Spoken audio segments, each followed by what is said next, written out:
France! Hey, salut, ça va? Yes, toi! Oh oui, parce Oui. qu'aujourd'hui, on parle encore de clicker. T'es sûr là, que nos fans ils veulent ça, là? Pète pas ma bulle. Ah, ok. Je vais faire ce que je veux. Oui, ça c'est ma réponse d'habitude de je fais ce que je veux. Fait que vas-y, dis-nous tout. Ben, donc, l'autre fois, on a parlé un peu comme le clicker en général, comment ça fonctionne, de où ça vient. Est-ce qu'on est obligé de prendre un clicker ou on peut dire yes? Donc, un peu tout ça. Mais il y a tellement plus. Puis je sais que ça m'excite beaucoup trop pour ce que c'est, mais c'est quand même ça, OK?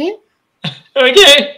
Donc, j'ai fait une liste exhaustive de 8 pages sur, ou presque, sur tous les éléments qu'on peut mettre ensemble pour avoir une belle session d'entraînement avec son animal. Et comment résumer ces 8 pages en 30 minutes? C'est ça notre défi aujourd'hui. Wow! J'ai confiance. Non. Premier élément de base. Oui. Quand on veut avoir une belle session avec son animal, c'est important de le planifier. Ah, ben oui, comme notre agenda. Nécessairement.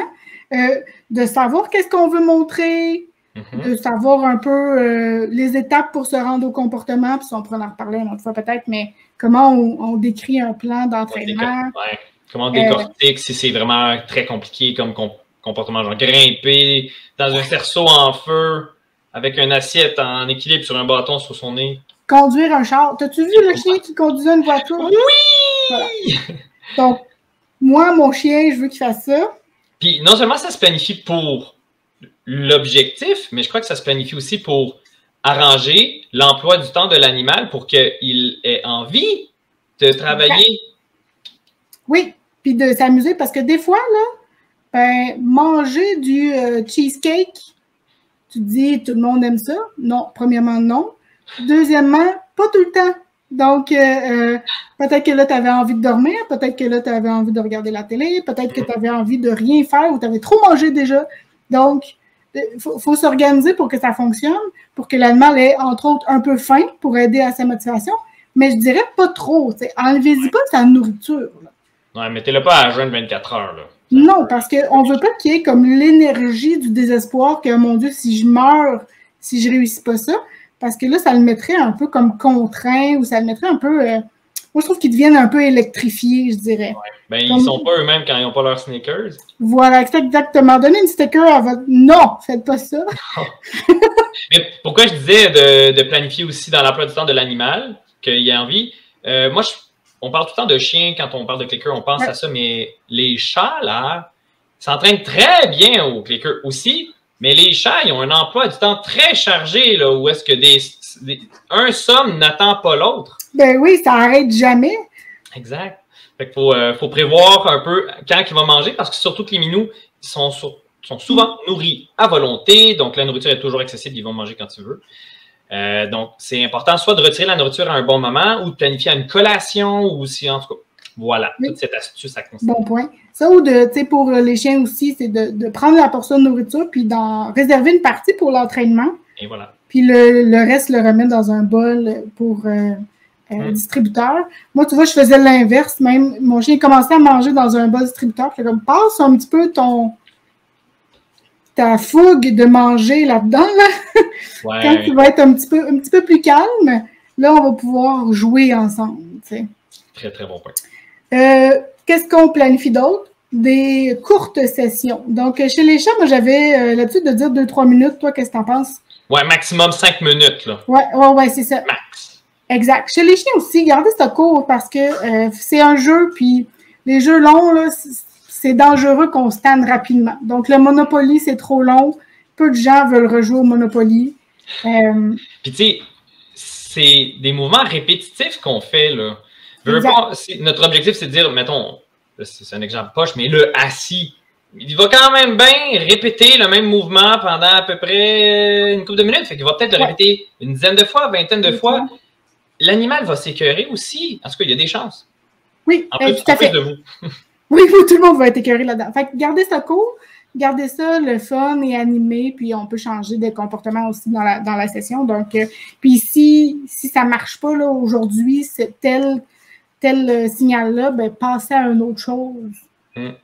Boquez-vous pas à tout ça. Aussi, on doit prévoir, selon moi, comment ça va finir. C'est-à-dire que quand on te donne des croquettes et que tu as l'impression que tu gagnes aux 3 secondes des croquettes, puis que là, net frais sec, ça arrête, c'est un peu punitif, entre guillemets, comme dans...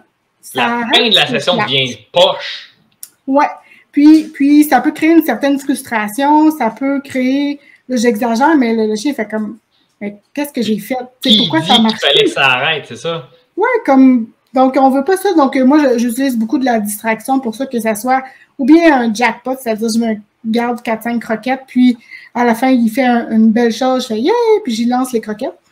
Ou bien, après ça, on joue au tug of war, ou après ça, on joue, je mets tes croquettes dans ton bol distributeur. Peu importe, mais je l'amène à autre chose pour qu'il l'oublie un peu que, tu sais, c'est pas si terrible, puis c'est le fun après quand même. Cool. C'est pas mal ça, un endroit calme, un animal à la fois. Ouais, hein, c'est vrai, quand on est une maison multi-chat, multi-chien ou multi-agneau, ça fait beaucoup de distractions et de choses à gérer aussi pour l'entraîneur parce que vous pouvez être clairement sûr que s'il y a de la bouffe dans le décor, ça se peut que ce ne soit pas le seul intéressé. Exact. Puis si vous avez plusieurs animaux, essayez de les entraîner individuellement au départ. Puis après ça, vous pouvez les combiner, c'est-à-dire l'autre animal va être une distraction. Ouais. Donc, vous allez pouvoir aussi renforcer l'animal, l'autre animal pour être resté couché puis pas avoir dérangé. Donc, mais ça, c'est quand même une étape de plus, donc étape par étape.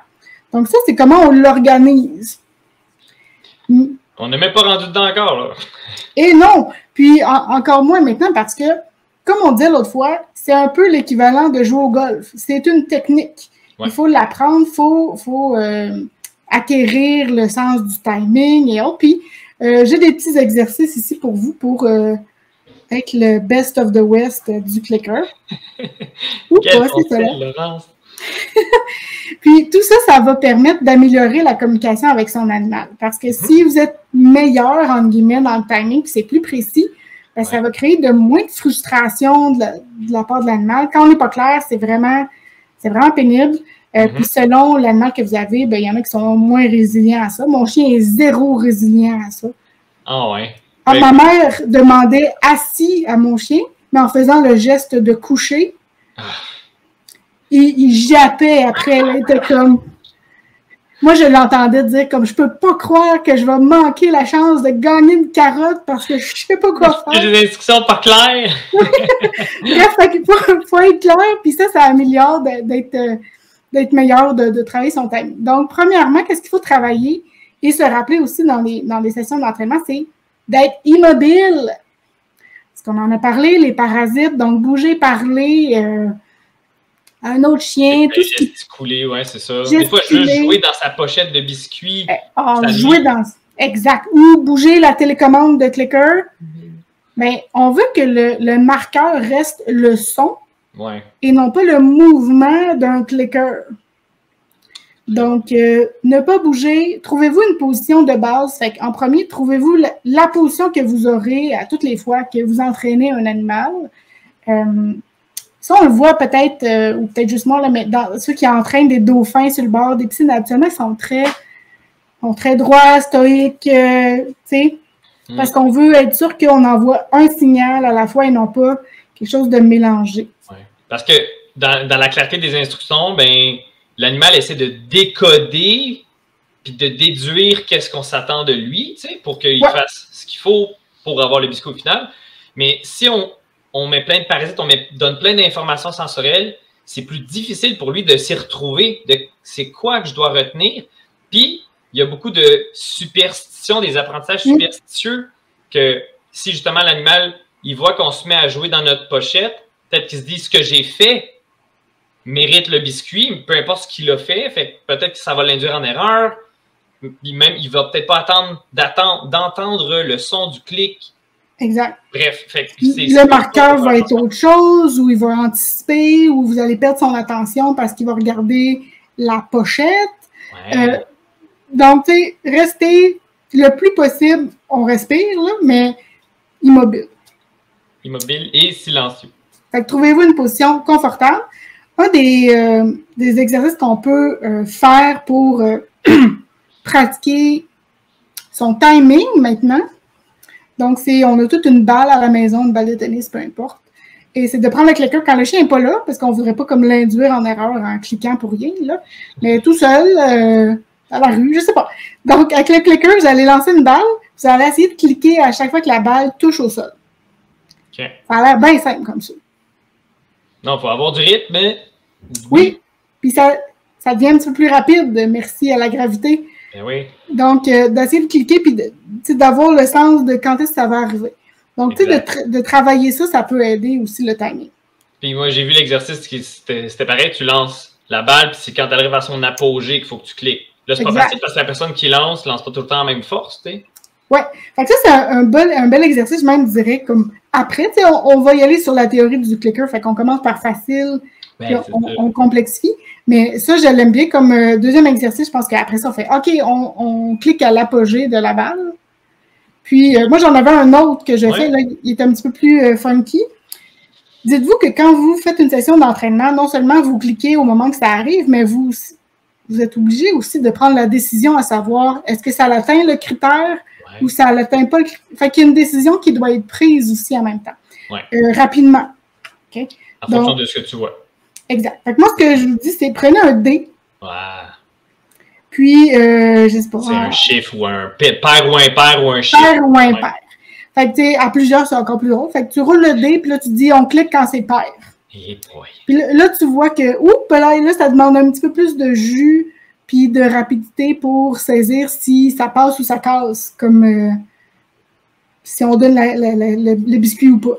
Et puis là, entendez le dé qui fait ting, ting, ting, ting, puis là, clic, avec des délais complètement différents. Là, parce qu'il y en a un qui va cliquer parce que l'autre a cliqué, mais il a mal à regarder le dé, il est juste situé, puis tu l'as induit en erreur, c'est super drôle. Oui, puis après ça, tu fais des D6, mais tu peux faire d'autres types de dés aussi qui mélangent un petit peu beaucoup. Puis je dois t'avouer que d'habitude, tu as des gens très penchés sur la table. Ouais. Où est-ce que tu roules le dé là, pour essayer de cliquer le bon numéro? Le plus vite possible. Ça, c'est un autre exercice qu'on peut faire pour le timing. Sinon, moi, j'encourage à pratiquer la séquence de l'entraîneur, c'est-à-dire d'avoir sa position de base, de cliquer sans bouger, n'est-ce pas? Et de remettre le biscuit. Juste de pratiquer ce mouvement-là. Oui, puis séparer parce qu'on ne veut pas que ça soit en même temps. On ne veut pas que le marqueur qui fait clic soit en même temps que ton mouvement de bras. Que le biscuit qui arrive à la bouche de l'animal. Mais non. Exact. Fait que la séquence typique, c'est comme une position de base, un clic, une pause, puis j'ai juste delivery en tête, là, mais... La délivrance! Remettre la croquette. La livraison! La livraison de la croquette. Remettre la croquette. Donc, de pratiquer ça. Donc, position de base, clic, pause, remettre croquette. Puis là, vous pouvez décider, quelqu'un est avec vous. Mettons, je dis, Francis, OK, go. Là, tu fais ta séquence, puis tu remets dans B. Parce que je peux te mettre 3 pots en avant. OK, là, on remet dans B. OK, dans C. OK, dans A. Fait que là, il faut que tu arrêtes, tu reviennes dans ta position de base. Tu fais ça comme il faut. Donc, ça va faire de vous comme des gens un petit peu plus... moins de parasites qui vont être émis pour l'animal, puis de s'assurer que le marqueur reste toujours le clicker. Wow! Ça, il faut vouloir pour le faire, mais ça vaut la peine, tu sais, surtout, tu sais, si c'est votre job, là. Ouais. Si c'est votre job, si vous voulez entraîner de la désensibilisation contre le conditionnement à des soins, pour des soins médicaux, puis que ça, on n'en parlera jamais assez, là, parce que c'est fondamentalement, là, on est des techniciens en santé animale. On prend soin des animaux, des piqûres, des injections, des prises de sang, pose des cathéters, limite. Nettoyer les oreilles, ça embarque là-dedans. Couper les griffes, ça embarque là-dedans. Puis on est donc tanné de se battre pour faire des soins de base aux animaux. Il faudrait les préparer à ça. On le sait que c'est pas nécessairement le fun pour tous les chiens se faire couper les griffes puis se faire nettoyer les oreilles. Mais ça va arriver dans ta vie que ça se fasse. Fait que autant te préparer à ce que ça soit le fun. Fait qu'avec le clicker, on peut vraiment précisément dire « Donne-moi ta patte! Mets ta patte dans ma main, puis laisse-la pendant un certain temps. Laisse-la dans ta main, je vais y toucher, clic, biscuit. » Et on peut vraiment faire des progrès très précis. Juste pour ça, sans aller dans de la fantaisie, dans de l'agilité, des sports canins, que ça, il va y avoir de moins en moins de personnes qui vont en faire. les soins de l'animal, tout propriétaire d'animal devrait être capable d'en faire à son animal. Ça va arriver, en tout cas. Ouais. Fait que, merci, oui. En effet, ce que j'allais dire aussi, c'est important de pratiquer à donner des croquettes, comme je disais, dans différents bols. Ça a l'air niaiseux, là, mais moi, tu vois, je clique de la gauche. La majorité des gens vont vouloir cliquer de la droite parce qu'ils sont droitiers. OK. N'est-ce pas? Moi, je clique de la gauche parce que remettre la gâterie est quelque chose de beaucoup plus complexe et qui demande une précision pour moi que le moi, c'est à droite aussi, remettre le biscuit. Ouais. Donc, tu sais, moi, mon chien, il se promène à droite parce que je le suis à droite. Ouais, c'est ça. Moi, mon sac de biscuits est plus à ma droite que... Ouais, exact. Fait que, pratiquez ça parce que dans le clicker, il y a un grand concept, c'est, selon moi, je pense, Bob Bailey qui disait ça, c'était « click for action ». Feed the position. T'as-tu déjà entendu ça? Oui, par toi. Ah, OK. Bon, ben, ça compte. Donc, on va cliquer en clicker l'action et non pas la finalité nécessairement de la position. Donc, quand les fesses touchent à terre, ben, ça arrête, mais c'est quand il y a un contact qu'on va cliquer. Ouais. Puis, on va donner la croquette le plus près possible de la place où est-ce qu'on veut qu'il soit la prochaine fois. Tu sais, moi, je vois l'application tout de suite. Quand on veut apprendre à un chien à aller sur un coussin sur demande, il faut qu'il apprenne que oui, il va toucher au coussin, c'est bien beau, mais quand tu entends le clic, bouge, reste là, le biscuit s'en vient vers toi pour l'instant, rester sur le coussin, parce que si c'est clic, viens chercher le biscuit, débarque du coussin, tu vas voir à quel point le chien va juste comme kicker le coussin puis partir vers toi tout de suite après. Puis c'est pas ça qu'on veut. On veut qu'il reste sur le coussin. Oui, il va avoir de plus en plus juste une patte qui touche à son but, là. Ouais. Essayer de s'en aller. Il va faire comme un joueur de baseball. Là. Il va faire comme moi. Oui, c'est ça. Genre, continue. Ouais. Donc, on veut pas ça. On veut vraiment qu'il soit à la place où est-ce qu'on le désire. Fait que ce soit dans son lit, si on entraîne à aller sur son matelas sur Q. Si l'exemple que je donne tout le temps, c'est si je veux montrer à un chien à reculer sur demande, ben, je vais dire comme back ou peu importe. Et je vais lancer la croquette derrière lui. Je ne vais jamais le rappeler à moi pour lui donner la croquette parce que là, ça va lui montrer à pas aller loin. Exact. Il va reculer de 2 pas puis il va ensuite se mettre à attendre et revenir. Ça serait quoi le but d'aller loin pour revenir pendant longtemps chercher sa croquette? Ça n'a pas de sens. Donc, autre exemple, si je le fais passer entre mes jambes, l'animal, pour faire des waves. Tu as déjà fait ça avec tes chats? Peut-être ça marche bien avec des chats, ça. Passer entre les jambes? Non, jamais fait. Mais on va cliquer souvent quand l'animal passe en dessous de nous. OK. Mais on va remettre la gâterie devant notre jambe. Ah, ben oui, pour qu'il marche, pour qu'il avance, pour qu'on puisse ensuite l'enchaîner facilement. Exact, parce que l'autre chose qui va arriver après, c'est que tu vas vouloir mettre ta jambe devant, donc ça va être l'autre jambe. Donc, toujours la remettre où est-ce que tu veux qu'il soit la prochaine fois. Comme ça, tu vas pouvoir enchaîner. Donc, après, on va le laisser passer en dessous. On va le cliquer quand il est en avant. Puis, on va le remettre en dessous de la prochaine fente. Yeah. Donc, on clique l'action. On donne des gâteries à la position ou à l'emplacement où est-ce qu'on veut qu'il soit. Ça, c'est cool. C'est pas?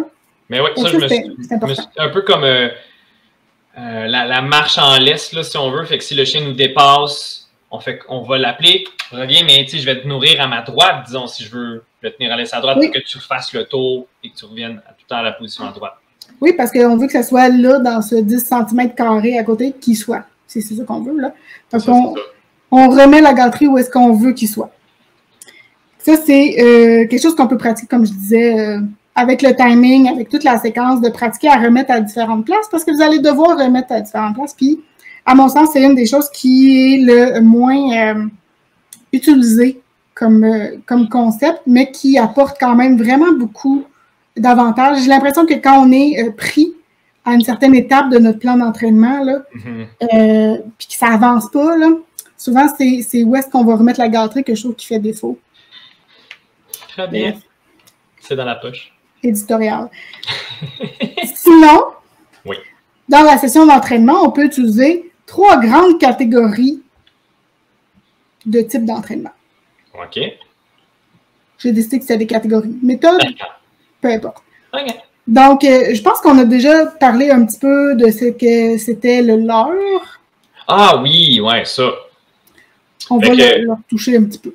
Le leurre étant un peu comme l'âne et sa carotte. Fait qu'il y a une canne à pêche au bout, avec une carotte au bout, puis là, l'âne fait juste avancer et suivre la carotte. Ça, c'est le leurre. Exact. Puis ça a quoi comme avantage? Ben, c'est très facile. Très rapide. Ouais. Mais je crois que ça s'arrête là. En termes de s'arrête un peu là. Oui, en termes de désavantage, on a le fait que l'animal ne réfléchisse pas nécessairement à ce qu'il est en train de faire. Il fait juste comme j'avance pour aller chercher la maudite carotte. Exact. C'est moins conscient comme action. Tu sais, c'est comme je suis. Mais c'est un très bon, en bon français, jump start. Si je veux montrer à mon chien à tourner sur lui-même, je peux très bien lui faire suivre une croquette. Donc après attends-toi pas que si tu réussis à faire des leurres en faisant faire un 360, que genre il est fait 360, il va savoir comment, ça marchera pas. Non, c'est ça, puis t'enlèves la croquette trop tôt ou tu l'enlèves pas progressivement, puis tu vas voir que le comportement est pas tant... pas trop compris ce que tu Pas trop compris, l'apprentissage est assez moyen. Okay. Sinon, on a le capture. Je sais pas si tu as un autre mot, toi, pour ça. Non, non, la capture, tout simplement. Ouais, capture. C'est ce que j'avais appris. Ça, c'est comme un peu prendre une photo, en fait, d'un comportement qui existe déjà. Donc, les chats, les chiens, en général, ils s'assoient un jour dans leur vie. Oui. On peut les cliquer puis donner une gâterie pour ça. Ou mon chien, j'ai entraîné à tirer la langue sur demande. Ouais. Fort est à parier qu'en général, les animaux vont tirer la langue en déglutissant une fois de temps en temps. Ah oui, c'est ça. Ça arrive. Fait que là, tu as provoqué le contexte qui allait faire apparaître le comportement désiré. Là, dès qu'il est apparu, je triche. Est-ce qu'on a le droit de tricher? Yes! Mais la capture, dis-moi, tu sais, en premier lieu, tu as dit on planifie notre session d'entraînement. Ouais. Mais la capture, elle ne permet pas une aussi grande planification à un certain point parce qu'il faut que le contexte soit là pour faire apparaître le comportement. Qu'est-ce que t'en penses? Pour certains, tu as raison, mais dans le sens, tu sais qu'il va s'asseoir. Si tu es dans ton salon assez longtemps avec un animal et que tu fais rien, il risque de décider de s'asseoir parce qu'il est tanné. Ouais. Ben, j'avoue, mettons que je veux apprendre mon chat ou mon chien, peu importe, aller dans une cage ou sur un tapis sur demande. Je pourrais prendre le tapis ou la cage, aller dans une pièce vide, la salle de bain est vraiment plate avec lui. Je rentre, je mets ça en plein milieu de la pièce, puis rien d'autre, puis j'ai des biscuits dans la main, puis je les dans mon autre main, puis j'attends. Oui. Puis tu sais, à un moment donné, il va se mettre à explorer l'objet, le seul objet dans le milieu de la pièce. Oui. Là. Tu pourrais. Est-ce que c'est la méthode la plus efficace? Je pense que les méthodes les plus efficaces, ça dépend de l'animal, de ce qu'il connaît. De ce que l'entraîneur est habilité aussi. Exactement. Puis souvent, c'est un hybride des trois méthodes. Dis, OK, on va commencer avec du leurre, mais après ça, on va passer sur autre chose, ou du shaping, ou peu importe. Là. Ouais. Donc, la capture, c'est rapide. Ouais. Ça se fait quand même bien. Tout à fait. Mais c'est bon pour des comportements simples. C'est ça. C'est un peu limité à ce qui existe déjà. Ouais. Il n'apprendra pas de nouveaux comportements avec ça. C'est un point de départ à la limite. Mais oui. Sans plus. Tu peux moduler l'environnement, comme tu disais, pour susciter un petit peu plus facilement certains comportements, mais c'est quand même limité. Tu sais, je me souviens, pour apprendre à un chien à reculer, disons, parce que les chiens, ils se retournent sur eux-mêmes et ils avancent, tu sais, à la place de reculer, c'était pour des petits chiens, là, c'était de mettre des chaises en ligne puis de lui demander de s'avancer ou de se reculer en dessous des chaises, entre les pattes. Fait que c'était des chiens de grosseur de moins de 1 pied, bien entendu, des chihuahuas. C'est vrai que ça fonctionnait pour ça, mais il faut créer la manigance, le setup. Le setup pour que ça arrive. Yes. Ouais. Les désavantages de ça, comme on dit, c'est limité à ton étogramme, là, son éventail de comportements. Mais aussi, tu sais, des fois, on peut oublier des choses comme... mon chien sait comment gratter. Tu sais, après les besoins, il y a des chiens qui grattent. Là. Ouais. Donc, moi, je l'ai mis sur Q, ça. OK. Mais des fois, tu peux oublier. Fait que là, tu demandes le Q, puis là, tu vois, le chien est comme « ça me dit quelque chose, mais je suis pas convaincu. » Mais il est un peu perdu, ce comportement-là. OK. Mais il va peut-être le refaire. Ben, peut-être qu'il est sur Q, puis qu'il le fait plus, tu sais. Ah. Donc, dans ce contexte-là, moi, des fois, je l'ai échappé, ce comportement-là, il ne savait plus. Tandis que la troisième méthode, qui est le shaping, c'est tout le temps renforcer une approximation toujours plus proche du comportement final qu'on veut, là. Ouais. Mais là, tu peux recommencer en bas de l'échelle. Puis revenir. Ouais, j'avoue. Le shaping, c'est le façonnement ou le modelage. Donc, ça, on construit graduellement, petit peu par petit peu, puis à un moment donné, il y a quelque chose qui prend forme. De là, l'idée de shaping. Exact, puis c'est plus long, comme, tu sais, ça prend un meilleur plan, je dirais, surtout quand on commence à entraîner, de savoir, OK, je veux, je sais pas, je veux qu'il fasse le mort. OK. Fait coucher sur le dos puis qu'il bouge pas. Exact. Fait que ça pourrait être du capture si vous avez un chien qui fait la position de crevette. Ah, oui. Souvent. Oui. Right? Tu pourrais comme le cliquer quand il le fait. Tu pourrais le leurrer, c'est-à-dire avec une croquette, quand il est couché sur le côté, faire suivre la croquette par-dessus son épaule, ben il risque de s'en virer. Ou, tu sais, il y a moyen.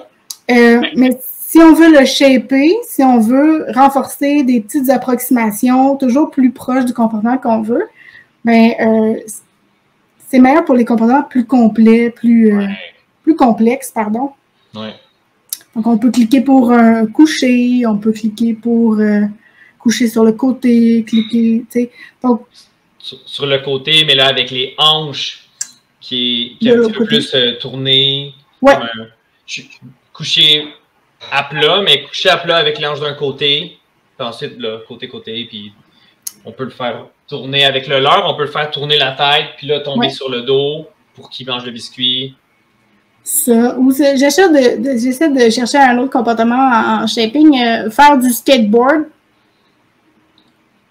Ouais, ben écoute, point de départ, j'imagine, c'est approche le skateboard. Regarde le skateboard, clique biscuit, approche le clique biscuit, touche au skateboard, clique pendant biscuit. Que les roues sont statiques et que ça va pas partir d'un bord. Exactement. Monte dessus pendant qu'il est immobile à un certain point. Ouais, fait que mets les deux pattes dessus, parce que là, je t'ai cliqué pour une patte, mais maintenant, ça renforce plus. Fait que tout ce qui est en shaping, on va arrêter de renforcer ou arrêter de cliquer l'étape avant. Donc, tu as réussi à mettre une patte sur le skateboard. Parfait, je te donne une croquette. Je te ramène à côté, je te demande autre chose. OK, je te redemande de remonter. Je te présente le skateboard. Tu mets une patte, puis là, je fais rien. Mais par frustration, en gros guillemets, là. C'est comme un mix, c'est une bouffée d'extinction qui apparaît, un extinction burst. Oui, ben c'est une exagération du comportement. Voyons, ça marchait tantôt, tabarnouche. Oui. Qu'est-ce qui est. Comment là, mon biscuit? J'ai dû faire quelque chose de pas correct. Qu'est-ce que ça prend? Puis là, il va mettre deux pattes. Puis là, ça. Ah, clic. Biscuit pour deux pattes. Donc, on va vouloir augmenter comme les critères. Parce que si on renforce vraiment beaucoup juste une patte, on n'aura jamais deux pattes. On n'aura rien d'autre. Ouais. On s'entend que ce calcul-là, il est assez complexe, je pense. Il faut bien connaître son animal. Puis des fois, tu vas faire une couple de sessions d'entraînement de quelques minutes, que tu ne feras pas des très gros progrès. Il va falloir peut-être rediviser les étapes en des plus petites étapes. C'est beaucoup d'être méticuleux là, pour ce truc-là. C'est un art, là, ça se travaille. Ça, c'est plus complexe. Ça prend du temps de nous se le figurer. Comme tu disais, pour moi, le shaping, c'est vraiment comme un escalier. Donc, c'est quoi la première marche? La première marche doit être facilement réussissable. Donc, il doit réussir du premier coup, selon moi. Après ça, c'est quoi la deuxième? Fait que, tu sais, quand j'ai dit regarder le skateboard, d'après moi, ça devrait arriver si c'est nouveau. S'approcher de. Après ça, il touché, mais c'est un bon point. OK, il a touché, mais là, il bougeait. C'était pas une bonne étape. Fait qu'on descend d'une petite affaire. Là, c'est bouger quand il peut pas. C'est toucher quand il peut pas bouger. Donc, c'est de regarder un peu les marches de l'escalier, comment on les fait. Puis, des fois, on est surpris parce que ils vont vraiment plus vite que nous. Ouais. Ils font, oh, tu voulais toutes les pattes? Oui, mais je n'étais pas prêt pour ça. C'est pas grave. Il y a des fusées là-dedans, là, des fois. Oui, comme arrêtez de suivre votre plan. Il vous a donné les 4 pattes, vous êtes rendu à 4 pattes sur votre plan. OK, on skip les pattes, skip. C'est ça qui arrive. T'sais. Donc, ça, c'est le shaping. Donc, on voit que c'est plus long. Ça demande plus d'expérience, je dirais. Un meilleur timing. Ah, c'est sûr. Mais en contrepartie, ça permet de faire des comportements beaucoup plus complexes. Ah oui, c'est ça. Fait que tu sais, on a le leurre puis la capture des comportements simples, déjà existants, Ça, c'est cool. Mais quand on veut en créer des nouveaux, c'est là qu'il faut s'arranger qu'ils prennent forme, que l'animal apprenne à les faire graduellement parce que sinon, il ne le ferait pas de lui-même. C'est nous qui avons des exigences weird des fois que faut utiliser ce code-là pour trouver comment amener l'animal vers notre objectif. C'est un peu comme un travail vraiment de collaboration, de bien connaître son animal pour savoir qu'est-ce qu'il est capable de faire, comment je pense qu'il va réagir à ça. Il y a plein de façons différentes de montrer un comportement. L'exemple classique, c'est pour montrer un chien à reculer, tu l'as dit tout à l'heure, on peut le mettre dans un corridor ou entre deux panneaux, puis s'avancer, puis là, quand il va reculer, ben click treats. On peut lui apprendre que quand il touche une certaine surface, c'est renforçant. Fait que dès qu'il met les pattes sur quelque chose, comme un tapis, puis de l'aligner comme ça, fait qu'il va reculer jusqu'à temps qu'il touche à la surface. Moi, c'est comme ça qu'il a appris, mon chien, comme recule jusqu'à temps que tes pattes touchent à quelque chose, mon grand. OK. Donc, il va reculer jusque dans son lit. Cool. Il y a vraiment plein de façons de le faire, puis c'est ça qui est cool. Puis, les hybrides entre les méthodes n'ont vraiment pas de fin. Ben ouais, start en capture ou en leurre pour mener à la prochaine étape. Là, ça va être trop complexe. Par contre, là, on va faire le shaping pour... Et voilà. Exact. Puis, tout ce qu'il faut, selon moi, il faut éviter juste de rester avec du leurre pour des choses qu'on a besoin qu'il y ait un vrai apprentissage. Ça ne me dérange pas que vous le leurrez une fois de temps en temps quand, je sais pas, une fois par mois, il y a besoin de quelque chose. Tu le leurres avec ses croquettes puis ça se passe bien. Tu n'es pas obligé d'avoir des standards hyper élevés, mais si tu veux vraiment un vrai apprentissage, parce que tu en as besoin, il faut fader le leurre. Donc, l'enlever doucement. Donc, souvent, moi, ce que je dis, c'est leurre 3-4 fois. Là. Après ça, fais semblant de prendre la croquette, puis fais le même mouvement avec la croquette dans tes mains. Puis après ça, montre-y, après avoir cliqué, qu'il n'y avait rien dans ta main. Mais qu'il y a quand même une croquette qui vient d'ailleurs, puis c'est magnifique. Même si tu ne vois pas la croquette à la base, elle arrive quand même. Wow, quelle belle affaire! Donc ça, c'est une façon de fader le leurre en bon français. Super! Fait que, on a donc la... Parfaite session d'entraînement. Parfaite session, les mots-clés en résumé. Fait qu'on a planifié. Oui. Ensuite... vas-y, c'est quoi la suite? Ben, se pratiquer, devenir bon nous, là, se pratiquer nous-mêmes. Yes. Puis choisir les bonnes méthodes. Bonne méthode, on a parlé du leurre, de la capture, puis du shaping ou du façonnement, modelage. Tout ça dans la bonne humeur, je te dirais. Ben oui. Si vous n'avez pas une bonne journée. Même si vous l'avez planifié. Oui, si vous avez un tantinet d'irritabilité, là, puis qu'on le sait que... Il n'a pas de patience, ou pas tellement, il n'a pas de patience, cette journée-là, il a le droit, lui aussi. Exact, faites-le pas. Faites-le pas.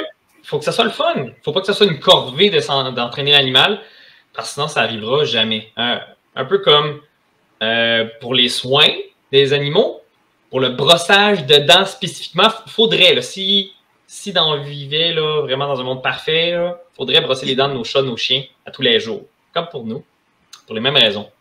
Mais tu sais, si l'animal n'aime pas ça, se faire manipuler la bouche, se faire brosser les dents, s'il faut se battre avec lui à tous les jours pour être sûr que l'habitude ne se fera jamais, c'est pour ça qu'il faut lui apprendre, il faut le faire quand c'est le fun, puis il faut l'introduire doucement pour qu'à un moment donné, ça fasse comme si de rien n'était, puis ça soit une belle habitude, puis qu'on puisse le faire tous les jours, comme pour le passage de dents. Voilà. Fait que soyez contents, c'est le fun en théorie. Si c'est pas le fun, mettez fin à la session, allez faire autre chose, tout va bien aller. Il n'y a pas de problème. Merci, Laurence. Et voilà, j'espère que ça donne une idée plus globale. Puis même si ça a l'air un peu fou là, de se pratiquer à faire du clicker tout seul, faites-le, ça vaut la peine. Ah ouais, vraiment. Je me souviens d'avoir joué avec le dé, là. Puis ça m'a beaucoup aidé. Jeu de mots, dé. Bon, OK! Merci beaucoup, tout le monde. Je vous souhaite une belle semaine. On se voit pour une prochaine capsule. Bye! Bien, bye!